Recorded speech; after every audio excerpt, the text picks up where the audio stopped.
Intarissable source d'inspiration des plus grands studios d'Hollywood, on doit à la littérature pour jeunes adultes les blockbusters Hunger Games, Divergente, Le Labyrinthe.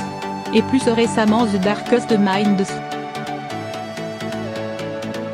Nous l'avons vu pour vous. Adapté du deuxième roman d'Alexandra Bracken, The Darkest Minds est une porte ouverte sur un monde effroyablement proche du nôtre, dans lequel 98% des enfants ont succombé à un mystérieux virus. Parqués dans des simili-camps de concentration, les survivants ne sont en aucun cas choyés. Désormais dotés de capacités surhumaines, ils sont considérés comme une menace par les adultes. Les jeunes mutants identifiés comme verts font preuve d'une intelligence hors norme, les bleus sont télékinétiques, les jaunes contrôlent l'électricité et les oranges, moins les plus dangereux, peuvent manipuler les pensées de leurs proches. Si l'un d'eux venait à s'échapper, il serait traqué et éliminé. Plus connu pour avoir réalisé le film d'animation Kung Fu Panda 2, Jennifer Nelson s'est accommodée d'acteurs de chair et de sang pour donner vie à une nouvelle dystopie hollywoodienne qui, si elle ne recèle d'aucune surprise majeure, constitue un divertissement plus qu'honorable, filmé avec doigté et servi par un casting de jeunes talents prometteurs.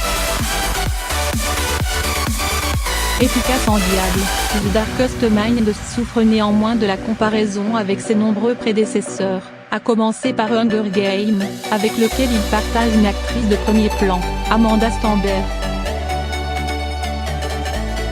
À la différence des Divergentes et autres labyrinthes, il semble avoir volontairement tourné le dos à une surenchère de violence souvent superflue. Si Nelson n'édulcore aucunement son propos et n'hésite pas à filmer plusieurs exécutions d'enfants, elle conserve une distance tout aussi déconcertante que son budget hémoglobine est bas.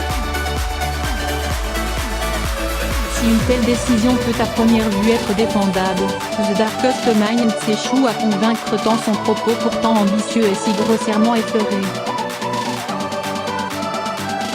Qu'il s'agisse d'enfermer des enfants dans des camps le plus loin possible de leurs parents ou d'aborder la notion de consentement, le pseudo-blockbuster multiplie les promesses sans réellement en tenir une.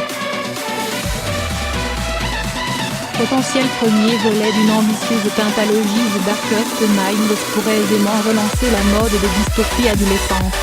S'il se garde de courage, et de dollars, d'ici là. Jessica Saval.